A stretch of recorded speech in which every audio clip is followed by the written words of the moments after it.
Bonjour à toutes et à tous, c'est VinceFF. Aujourd'hui on se retrouve pour une nouvelle vidéo et aujourd'hui on va faire le premier contact avec PC Linux OS. Donc avant de commencer on va se retrouver quand même sur le site qui va nous permettre de télécharger PC Linux OS. Et celui-ci je trouve que l'interface est clairement vieillotte et pas au niveau de Garuda Linux ou Solus. Et là c'est juste le site internet. Les ISO que vous pouvez télécharger sur le site sont KDE, Mate Desktop, XFCE Desktop. Donc voilà. Et si on clique dessus, du coup, on se retrouve là-dessus avec un choix. Donc on se retrouve avec un dossier contenant plusieurs ISO de XFCE, donc avec une version XFCE complète et une version mini. Et on a à peu près la même chose pour Mate et pour KDE. Donc une version KDE full et une version Darkstar légère et une version entre les deux je suppose. Et il y a juste la version Mate qui est full et qui n'a pas de version light. Et vous avez aussi les community. Donc là vous retrouvez des versions qui sont générées par la communauté. Donc vous retrouvez LXQT, OpenBox, OpenBox Mini. Donc avec OpenBox Mini on a notre ami JP ou Mandrake qui font des bons bench niveau RAM utilisés, une version Trinity. Donc voilà, moi pour ce test du coup j'ai testé la version XFCE qui ma foi est installée et fonctionne plutôt bien. Donc au niveau de l'installation, donc celle-ci est vraiment très rapide, très simple aussi. Attention à la partition /boot qui est un peu différente des autres distributions. Par contre, si vous passez par un partitionnement automatisé, pas de souci, vous aurez la bonne partition qui sera proposée.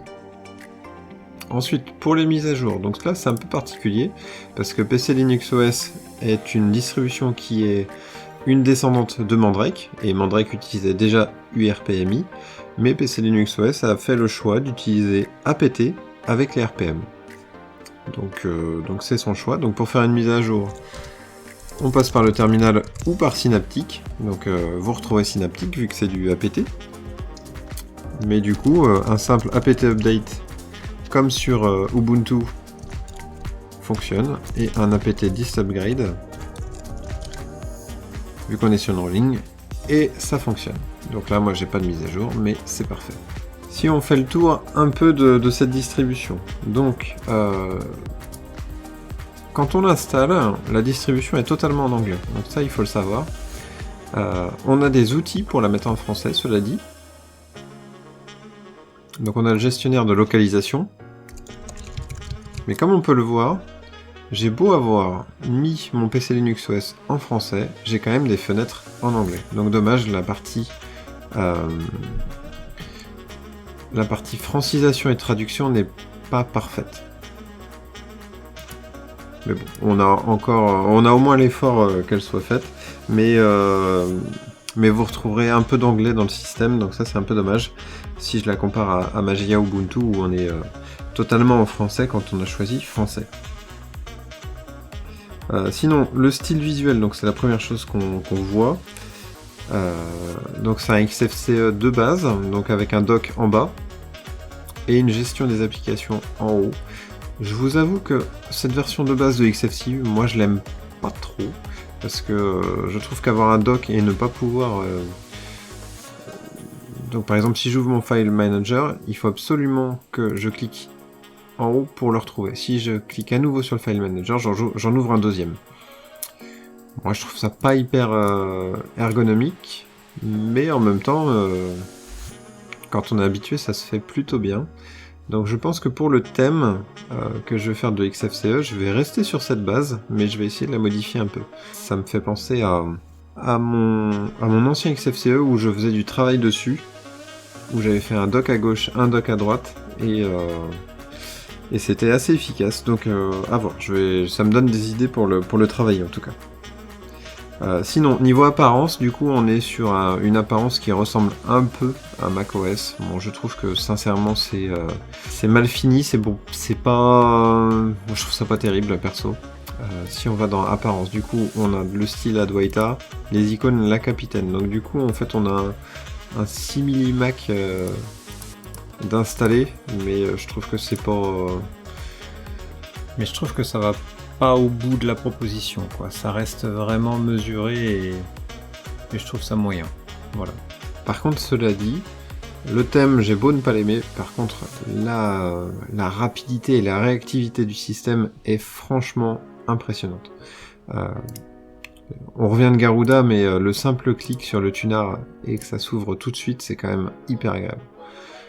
Et c'est ça pour toutes les applications. Donc là, bon, le PC vient de tourner 2 nuits de suite, donc ça va être... Oui, en effet, vous avez pas de sudo du coup.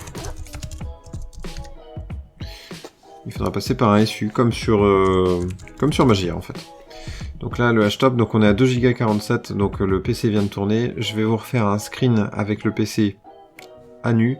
Je pense qu'on descend largement cette valeur, en sachant que j'ai Firefox, j'ai Discord ouvert. Et j'ai Steam, donc donc j'ai la totale, plus OBS qui tourne en fond. C'est même plutôt léger finalement. Sinon, vous voyez que du coup, les applications sont un peu en bazar, je trouve. On a beaucoup de choses. Après, c'est XFCE qui fait ça aussi, peut-être. Avec un DaVinci Resolve qui s'est mis en bas et pas dedans. Ça, c'est dommage. Donc, on retrouve un XFCE 4.16, et je pense que le kernel doit être récent. Donc, on est à 5.9.16, donc c'est pas non plus le plus récent. Donc, par exemple, si on compare avec Garuda, où on était, donc c'était du 5.11. Donc là, 5.9.16, c'est récent, mais c'est pas non plus le tout dernier. Ensuite, si on passe du côté du CCM version PC Linux OS.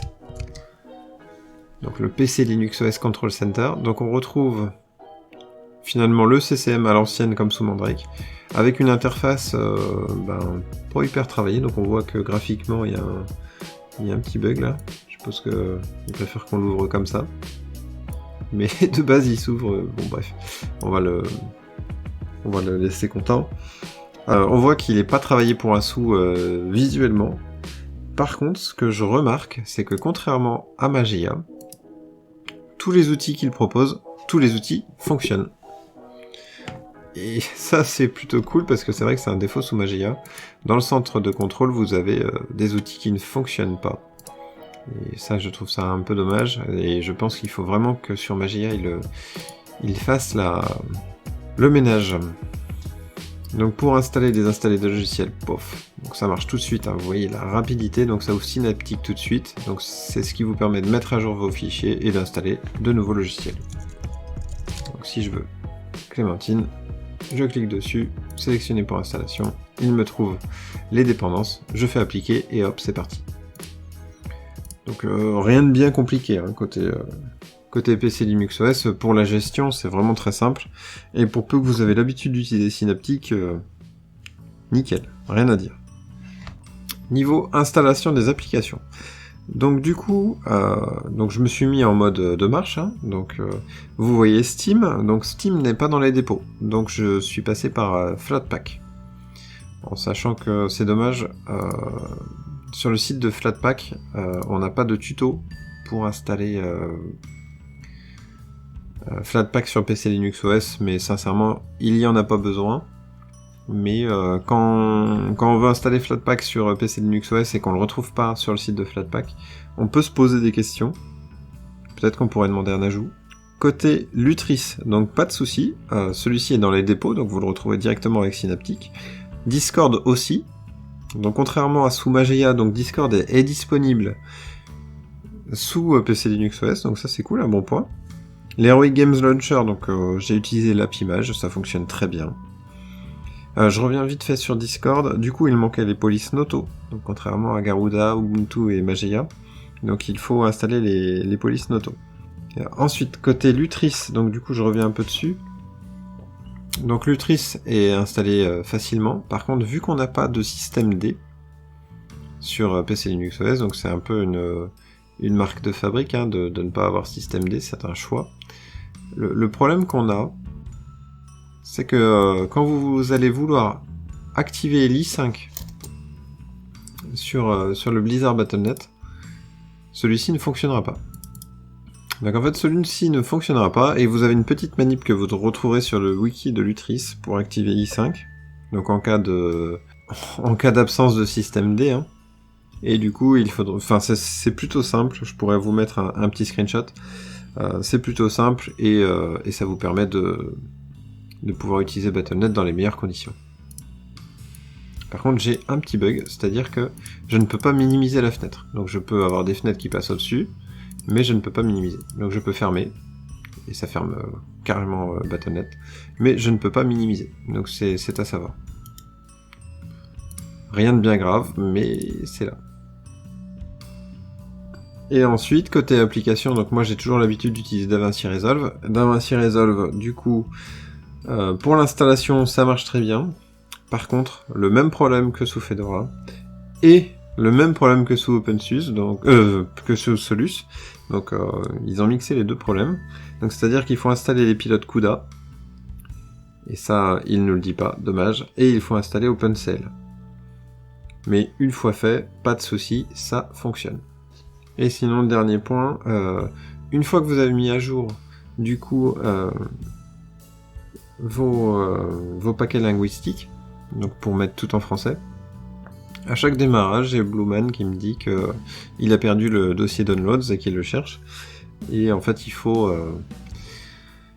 aller lui dire que le fichier download n'existe plus et que maintenant c'est remplacé par le dossier téléchargement. Donc en fait, on voit que la traduction est pas faite jusqu'au bout et c'est dommage. Ou alors ils se sont pas appliqués pour XFCE, c'est possible aussi. Bon bref, j'ai donné pas mal de petits soucis, mais par contre il y a d'énormes avantages quand même à côté qu'il faut pas oublier.